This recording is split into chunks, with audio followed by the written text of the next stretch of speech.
Hello. ഞാൻ വിളിച്ചതേ, എനിക്ക് ഇനി ഇതിൽ കൂടുതൽ പിടിച്ചു നിൽക്കാനാവില്ല. പെട്ടെന്ന് എന്തെങ്കിലും ചെയ്തേ പറ്റൂ. ആ SI ഒരു ബോളറായതുകൊണ്ട് തൽക്കാലം ഞാൻ രക്ഷപ്പെട്ടു. പക്ഷേ സുബൈർ വീണ്ടും ആവശ്യപ്പെട്ടാലുണ്ടല്ലോ, സംഗതി കൊള്ളിക്കും. പറഞ്ഞേക്കാം.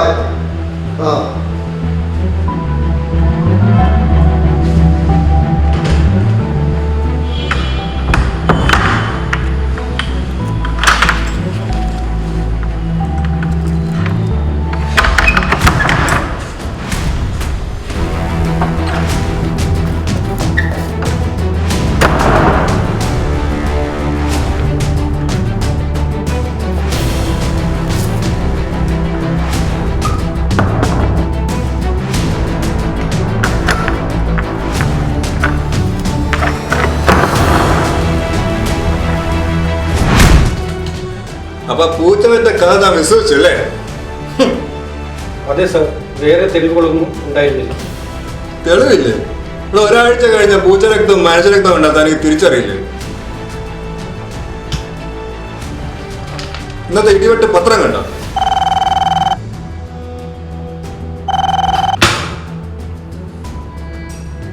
ഒരു കൊലപാതകം ക്രൈംബ്രാഞ്ച് SI മുക്കിന്ന്. ആട്ടെ, അടുത്ത മുറിയിൽ താമസക്കാരനെ ചോദ്യം ചെയ്തോ? അടുത്ത മുറിയിൽ ഒരു വട്ടനാണ് സർ. വട്ടനോ?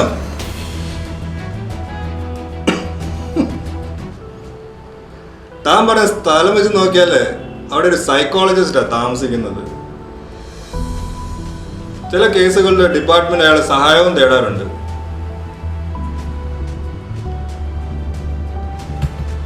ശരി, താൻ ഇപ്പം പൊക്കോ, ഞാൻ വിളിക്കാം.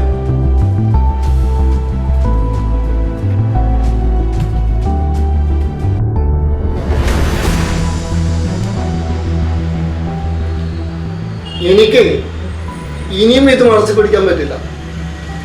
പോലീസ് വീണ്ടും ഇവിടെ അന്വേഷണത്തിന് വന്നാൽ അതോടെ എല്ലാം തീരും.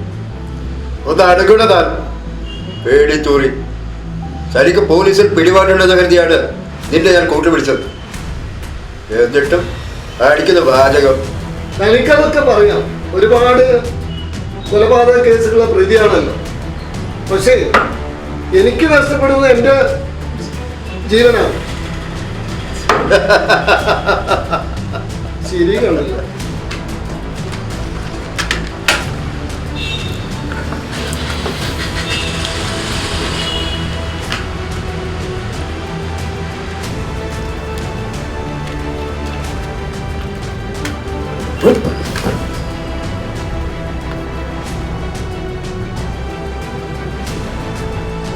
രണ്ട് ദിവസം കൂടി ചരിക്ക ഫ്രീസറിൽ വെക്കാമായിരുന്നു. അതെങ്ങനെ? ആ ഹോട്ടലിന്റെ പിറകു വശത്തുള്ള പൂട്ട് പൊളിച്ച് അകത്ത് കയറിയിട്ടാണ് ബോഡി ഫ്രീസറിൽ വെച്ചത്. നാളെ ആ ഹോട്ടൽ തുറക്കുകയാണ്. അവരെ വന്ന് ഹോട്ടൽ തുറക്കുമ്പോൾ ആ ഫ്രീസറിൽ എങ്ങാനും ബോഡി കണ്ടാല് എന്തായിരിക്കും അവസ്ഥ? ചിന്തിച്ചിട്ടുണ്ടോ?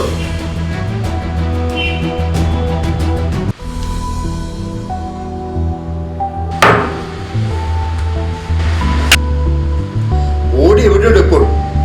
ബോഡി ഇവിടെ തന്നെയുണ്ട്.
ഇങ്ങോട്ട് മാറി. എന്താണ് അസുഖം? ചോദിച്ചത് സാർ. എന്താ ജോലി? ഹോട്ടൽ. താമസം എവിടെയാ? താമസം ഹോട്ടലിലാണ്. എത്ര മണിക്കൂറുണ്ട് ഡ്യൂട്ടി? രാവിലെ 5 മണിയിൽ നിന്ന് 2 മണി വരെ. അത് കഴിഞ്ഞ് അത് കഴിഞ്ഞിട്ട് 3 മണിയിൽ നിന്ന് രാത്രിയോളം.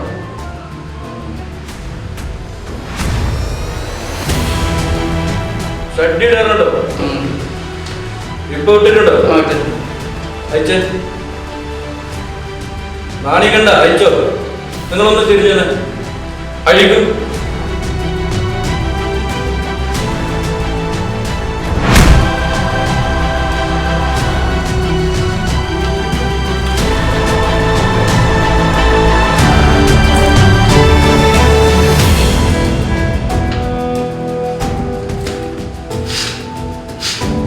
ആ പോയിക്കോ. മരുന്നാ സാർ? മരുന്നോ? എന്നെന്തിനു മരുന്ന്? തന്റെ അസുഖം മാറി. പോയിക്കോ.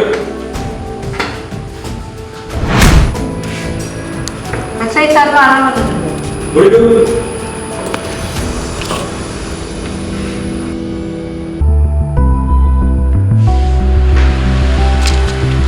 Good morning. Hello, very very good morning. Please come.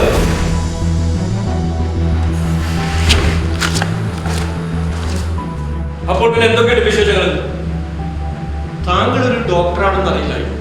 ഓ, അവനവൻ തന്നെ അവനവൻ ആരെന്ന് അറിയാത്തപ്പോൾ അതിൽ വലിയ കാര്യമൊന്നുമില്ല. അതുകൊണ്ട് എവിടെയാ ചൊറി? ചൊറിയോ? പിന്നെ മെന്റലാണ്. ഡോക്ടർ വലിയ തമാശക്കാരാണ് അല്ലേ? ആ കേസിനെ പറ്റി അന്വേഷിക്കാൻ വേണം. ഏത് കേസ്? ഓ, ആ കേസ്. അത് പൂച്ചവെച്ചതല്ലേ? സി പറഞ്ഞിരുന്നു അല്ലേ? യെസ്. അന്ന് അവിടെ നടന്നത് മൃഗീയമായ ഒരു കൊലപാതകമാണ്. ഡോക്ടർ കണ്ടിരുന്നു? കണ്ടില്ല, പക്ഷെ എല്ലാം ഞാൻ കേട്ടിരുന്നു. അടുത്തു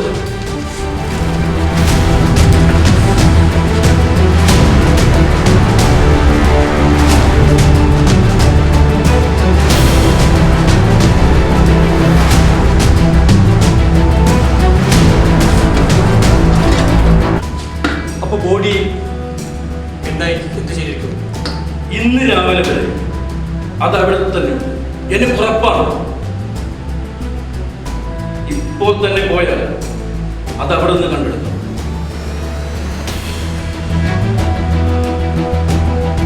ആ പത്രക്കാരനും ഇതിൽ പങ്കുണ്ട്. കൊല നടക്കുമ്പോൾ അയാൾ മുറിക്കകത്തുണ്ടായിരുന്നു. വിഹിതം വെക്കുന്നതിനുള്ള വാക്തർക്കമാണ് അയാൾ ചതിക്കാൻ കാരണം.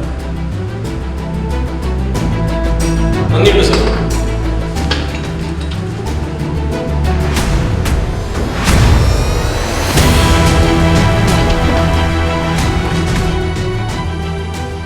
Yes sir, yes sir.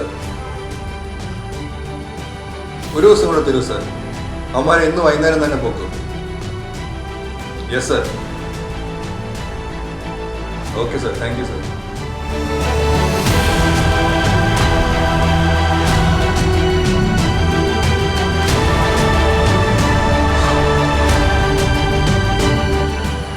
Local police അന്വേഷിക്കേണ്ട കേസിൽ താൻ എന്നോട് തലയിട്ട് കൊടുത്തു. ആ ഇടിഫിറ്റ് സുബേറിനെ എനിക്കറിയാം സാർ. അവനെ പൊക്കിയാൽ നമുക്ക് എല്ലാ വിവരവും കിട്ടും. ഇല്ലെങ്കിൽ അവൻ വഴുതിക്കളയും. അപ്പൊ അങ്ങനെ ആ കാര്യങ്ങള് ഞാനൊരു കാര്യം ചെയ്യും. അവനെ വിളിച്ചിട്ട് ഇങ്ങോട്ടൊന്ന് വരാൻ പറ. ഒരു മയത്ത് പറഞ്ഞാൽ മതി.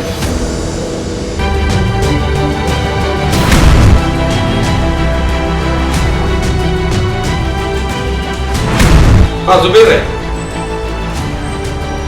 ഒന്ന് നീ ക്രൈംബ്രാഞ്ച് ഓഫീസിൽ വരിക. അല്ല അതല്ല, ഒന്ന് പെട്ടെന്ന് വരും. ശരി.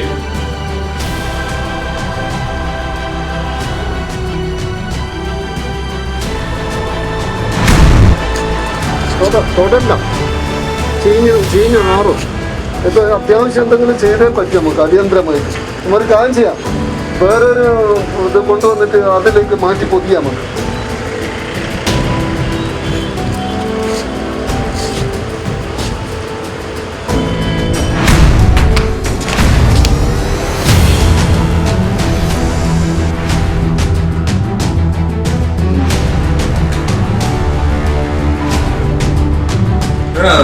സുബൈർ,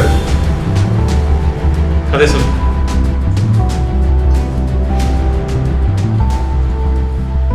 എടോ, താൻ പോലീസിന് വട്ടം കളിക്കും അല്ലേ? താൻ അറിഞ്ഞിട്ടല്ലേ ഇതൊക്കെ ചെയ്തു?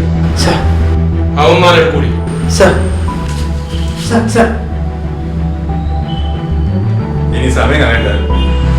അവനെ അടുത്ത് ലോക്കപ്പിലിട്, നമുക്ക് മറ്റവന്മാരെ പോക്കാം.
ദിവസങ്ങൾ കഴിഞ്ഞ ശവവും കൊലയാളികളെ ഒരുമിച്ച് കാണുന്നത് അപൂർവമാണ്.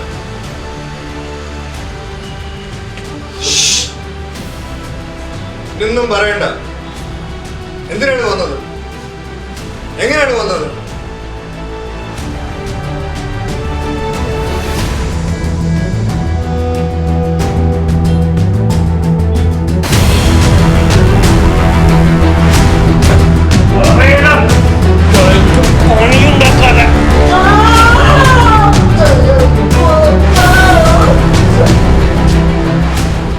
ഞാനെല്ലാം പറയാം സർ. ഞാൻ കർണാടകയിലായിരുന്നു. കോവിഡ് കാലമായതിനാൽ എനിക്ക് നേരിട്ട് വരാൻ പറ്റിയില്ല. കർണാടകയിലെ അതിർത്തി ഗ്രാമങ്ങൾ ചുറ്റിപ്പറ്റി ആരുമില്ലാത്ത സ്ഥലത്ത് കൂടി ഞാനിങ്ങോട്ട് കടന്നു വന്നു. ആ സമയത്ത് എന്നെ ആക്രമിക്കാൻ എന്നിട്ട് സർ, എന്നെ കുത്തിക്കൊല്ലുമെന്ന് വന്നപ്പോൾ കയ്യിലൂടെ നോക്കെടുത്ത് ഞാനിതിന് വെടിവെച്ചു. പക്ഷെ മരിച്ചില്ല. എന്നിട്ട് സർ, അവിടെ വിട്ടിട്ട് വരാൻ എനിക്ക് മനസ്സ് വന്നില്ല. ഇവിടെ കൊണ്ടുവരാൻ പറഞ്ഞത് അജയ്യനാണ്. കൊല്ലാതെ വിടാൻ പറ്റില്ല എന്ന് പറഞ്ഞത് സുബൈറാണ്. ഷാരുടെ രണ്ടുപേരെയും പൊക്കിയെടുത്ത് സ്റ്റേഷനിൽ കൊണ്ട് വിശദമായ സ്റ്റേറ്റ്മെന്റ് എടുക്കും. തെളിവുകളെല്ലാം ഉള്ള സ്ഥിതിക്ക് നാളെ തന്നെ അവന്മാരെ കോടതിയിൽ ഹാജരാക്കാം കേട്ടോ.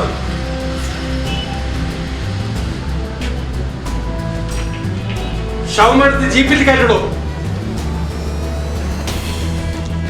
Crime branch CI James David, SI Sharu എന്നിവർ അന്വേഷിച്ചു സമർപ്പിച്ച ഈ കേസിൽ സംരക്ഷണ വിഭാഗത്തിൽപ്പെട്ട കലമാനിനെ വെടിവെച്ച് വീഴ്ത്തുകയും ആഹാരമാക്കാം എന്ന ഉദ്ദേശത്തോടെ ജീപ്പിലിട്ട് കൊണ്ടുപോരുകയും ചെയ്ത ഒന്നാം പ്രതി കരടി അദ്രമാൻ എന്ന KT അദ്രമാൻ, അരപ്രാണനായ മൃഗത്തെ കഴുത്തറുത്ത് കൊല്ലുകയും അന്വേഷണം വഴിതിരിച്ചു വിടാൻ ശ്രമിക്കുകയും ചെയ്ത രണ്ടാം പ്രതി ഇടിവെട്ട് സുബൈർ എന്ന PP സുബൈർ, മുറിവേറ്റ മാനിനെ മൃഗാശുപത്രിയിൽ കൊണ്ടുപോയി ചികിത്സിക്കാൻ പ്രേരിപ്പിക്കാതെ ഭക്ഷണമാക്കാൻ വേണ്ടി കൊല്ലാൻ കൂട്ടുനിൽക്കുകയും സംഭവം മറച്ചു വയ്ക്കുകയും ചെയ്ത മൂന്നാം പ്രതി എലുമ്പൻ അജയൻ എന്ന MT അജയകുമാർ എന്നിവർ ഇന്ത്യൻ വന്യജീവി സംരക്ഷണ നിയമപ്രകാരം കുറ്റക്കാരാണെന്ന് ഈ കോടതിക്ക് ബോധ്യം വന്നിരിക്കുന്നു.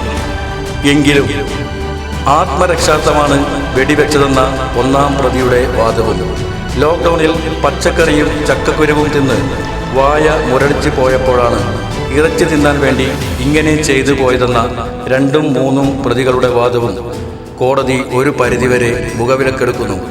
ആയതിനാൽ മേലിൽ ഇങ്ങനെ ഉണ്ടാവരുതെന്ന ശക്തമായ താക്കീതോടെ മൂവരെയും ഈ കോടതി വെറുതെ വിടുന്നു.